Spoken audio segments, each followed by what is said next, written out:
고압의학 교과서가 우리나라에 처음으로 나왔습니다. 그냥 봐도 가볍고 쭈글쭈글하게 좀 보이죠? 산소 캡슐이고 이거는 효과가 없다. 산소가 약이에요. 약. 운동이 맞는 건 아니잖아요. 만병치료도 아니고. 그 운동은 잠깐 동안의 저산소 환경이에요. 1시간 정도의 저산소 환경. 근데 고압산소 치료는 우리가 보통 2시간 정도를 받거든요. 2시간 후에 24시간에서 2시간 뺀 22시간이 저산소 환경이에요. 자, 그러면 저산소 환경 자체가 상처 치료를 촉진하는 거고 22시간 동안 운동하는 거하고 좀 비슷한 효과가 나타난 거잖아요.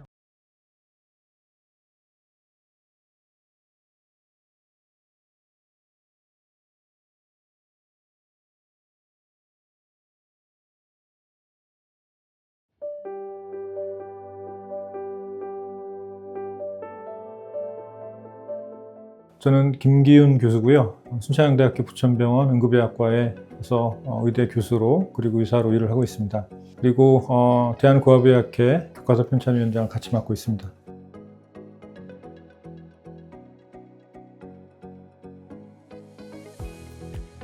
고압산소 치료에 대한 유튜브 영상이나 병원 선생님들 굉장히 많은 영상들이 있는데 그것에 대한 학회에서 편중되지 않은 그리고 학술적인 내용을 좀 전달하고자 하는 이런 유튜브를 좀 만드는 게 필요하겠다라는 생각으로 이런 작업을 하게 됐습니다.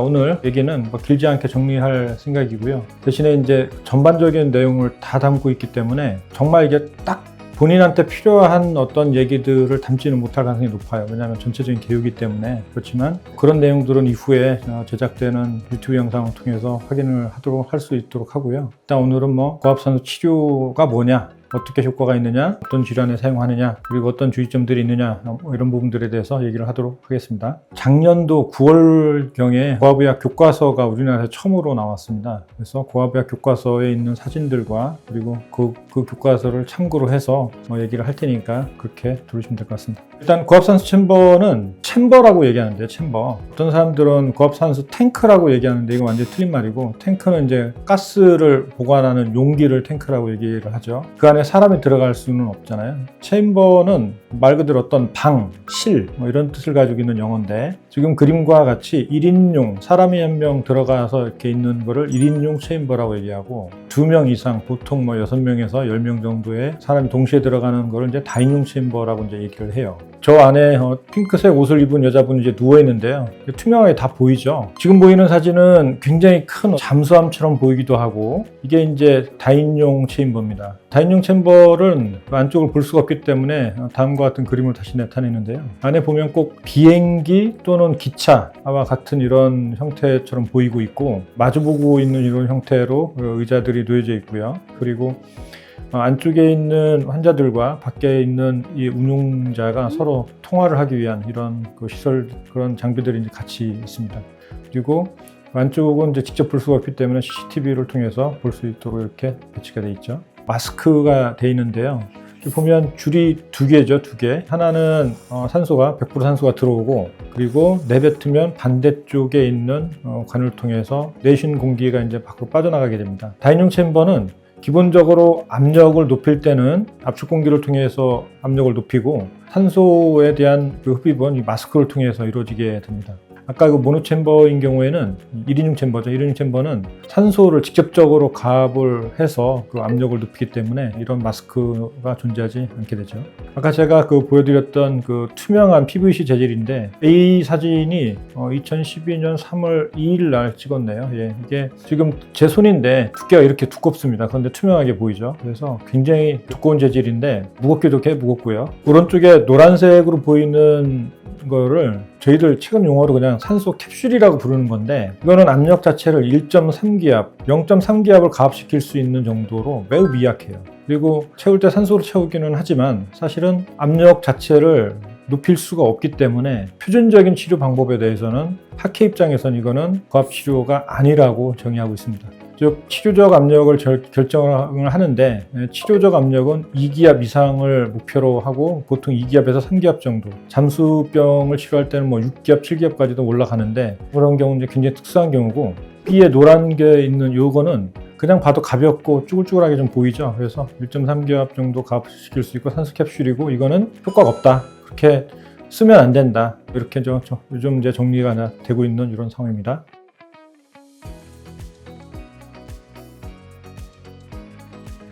들어가서 불편한 점은 압력이 변화하게 돼요. 그러면 우리 몸에서 이제 그 압력, 그 공기가 들어있는 이 기관들이 있는데 주로 귀, 그리고 안면부에 있는 부비동이라고 하는 부분들이 이제 공기가 쌓여 있는데, 거기가 이제 압력을 세게 받으면 밖에 고압하고 우리 몸에 있는 내부에 있는 그 빈 공간하고의 압력 차이가 벌어지겠죠. 그래서 부풀게 되기 때문에 굉장히 아파요. 그래서 비행기 탈 때 보면은 저희들이 뭐 기침을 한다거나 아니면 이렇게 코를 막고 내뱉거나 하는 이런 공기 균형을 맞추는 이런 수기를 일부러 하는데, 그런 점들이 가장 불편하고요. 실제로 귀에 대한 어떤 이 손상은 전체 시행자의 대략 10%에서 높게 20%까지 봐요. 굉장히 높은 편이에요. 그래서 통증이 나타나면 이미 그 출혈이 있거나 뭐 이럴 수 있어서 처음부터 이런 압력을 맞추는 조작을, 압력이 올라가는 것부터 처음부터 해야지 아팠을 때 시행하면 늦다, 이런 말씀 꼭 드리고 싶고요.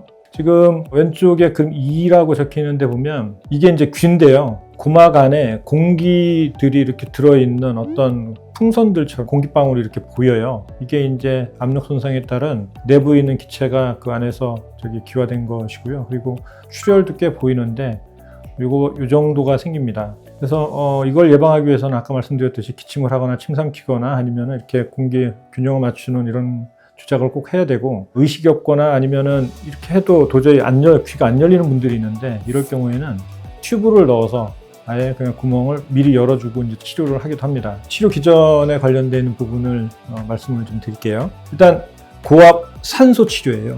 고압과 산소, 압력을 높이고 거기에 100%에 가까운 산소를 준다는 거죠. 그 두 가지가 사실은 이제 기전인데, 압력과 산소 그것 자체가 효과를 보이는 경우를 보통 1차성 기전이라고 얘기해서, 압력은 잠수병, 산소는 일산화탄소 중독에 써요. 일산화탄소는 헤모글로빈에 일산화탄소가 이제 붙어 있는데, 그것에 대한 이 서로의 친화성이 산소보다 훨씬 더 높아요. 그래서 일산화탄소가 붙어 있는 거를 떼려면 굉장히 많은 농도의 산소를 밀어줘야 그 자리에 이제 산소가 이제 붙을 수 있겠죠. 그래서 압력과 산소, 그 두 가지를 가지고 즉각적으로 효과를 나타내는 것이 이제 1차성 기전이고, 두 번째 2차성 기전은 산소가 약이에요. 약. 산소 자체가 이제 약으로 작동하는 건데, 일반적으로 이제 산소가 들어감으로 인해서 산소 부족 현상들을 해결하는 것은 아까 산소를 직접 준 거였잖아요. 그러니까 그거는 1차성이지만, 산소를 더 계속 공급하기 위해서는 혈관을 만들어내야 돼요.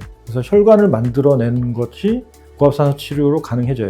되게 좀 이상하긴 한데, 고압산소를 통해서 혈관도 만들어내고, 그리고 피부 밑에 콜라겐이나 어떤 이런 재생에 관련되는 부분도 이것이 담당을 하고, 그리고 계속 산소를 주면 동맥이 수축을 하거든요. 산소를 많이 보내기 위해서 이 혈액의 양을 많이 증가시킬 필요는 없거든요. 그래서 수축이 되고, 그렇기 때문에 그것 때문에 상처가 생긴 부분이 보통 많이 붓는데 부종이 빠지고, 그리고 림프종이라고 하는 이 혈관의 일종인데, 그것 때문에 이제 다리 특히 하지나 아니면 수술하고 난 다음에 팔이나 이런 부분이 많이 붓는데, 이제 그런 것들 부종을 빼거나, 그리고 항염작용, 염증을 줄이거나, 아니면 암세포에 대한 항암제의 치료 효과를 높이거나, 뭐 이런 부분들에 대한 효과들이 줄줄이 이제 있는데요. 그런 것들을 다 묶어서 2차 기전이라고 얘기해요. 2차 기전은 아직까지도 계속 발견이 되고 있고, 그에 따른 이제 연구나 계속 진행이 되고 있는 것들이고, 사실 최근에 고압산소 치료가 각광을 받고 이게 다시 활성화되게 된 이유도 바로 이런 2차성 기전에 따른,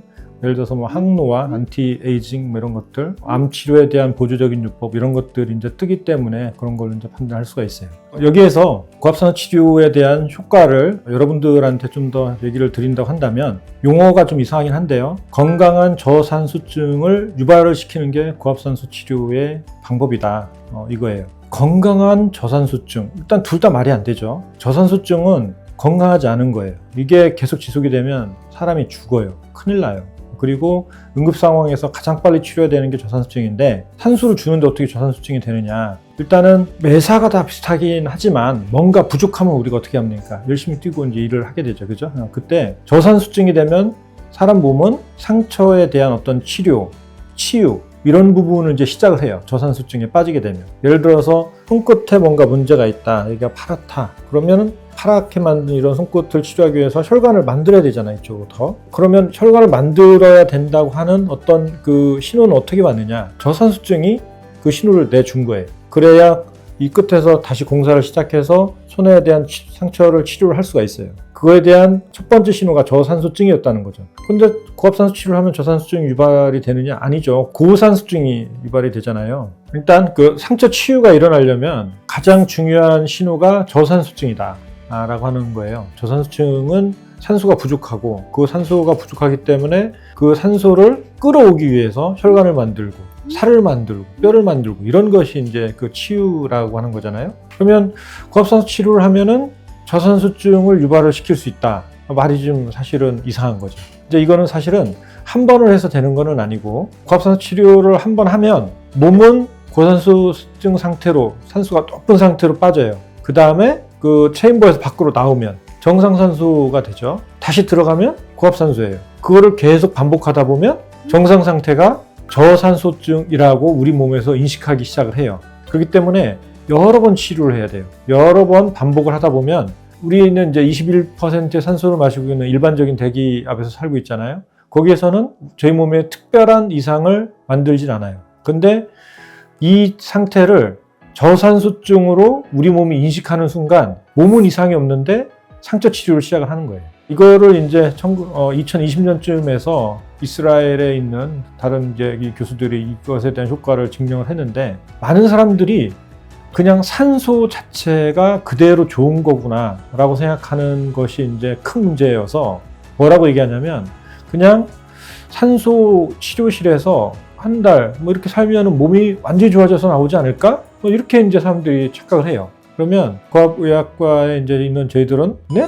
효과가 없죠. 이렇게 이제 대답해요. 아니 그럼 뭐가 좋은 겁니까? 산소는 그대로 좋은 거 아니에요? 아니에요. 반드시 챔버 밖으로 나와서 정상에서 지내줘야 건강한 저산소증 유발이 된다는 거예요. 근데 한 달 있다 한 달 나오면 되는 게 아니라 자주 들어갔다가 자주 나와야 돼요. 그래야 이 반복을 함으로 인해서 이 정상 기압과 정상 산소를 저산소증 상태로 이해를 한다는 거죠. 우리 몸이 착각을 일으키게 만드는 거하고 똑같아요. 이렇게 되면 이제 저산소증은 상처 치유를 촉진하고, 그래서 결국 그러한 저산소증 상태를 그냥 저희들끼리 건강한 저산소증이라고 이제 얘기하는 거예요. 이 정상산소 상태에서도 저산소증 때 나타나는 하이폭시아 인듀스드 팩터라고 하는 HIF라고 하는 물질이 이제 일어나게 되고, 그것이 치유를 촉진시키는 이런 물질로 작동을 하게 되는 거죠.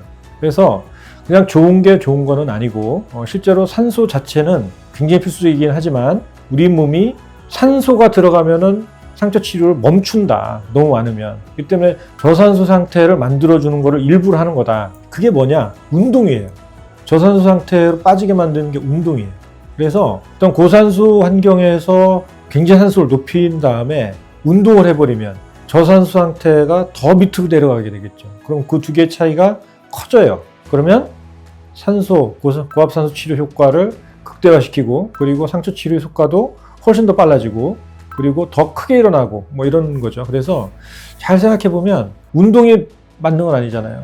만병치료도 아니고, 그리고 운동할 수 있을 때 해야 되고. 그런데 이렇게 되는 경우에 그 운동은 잠깐 동안의 저산소 환경이에요.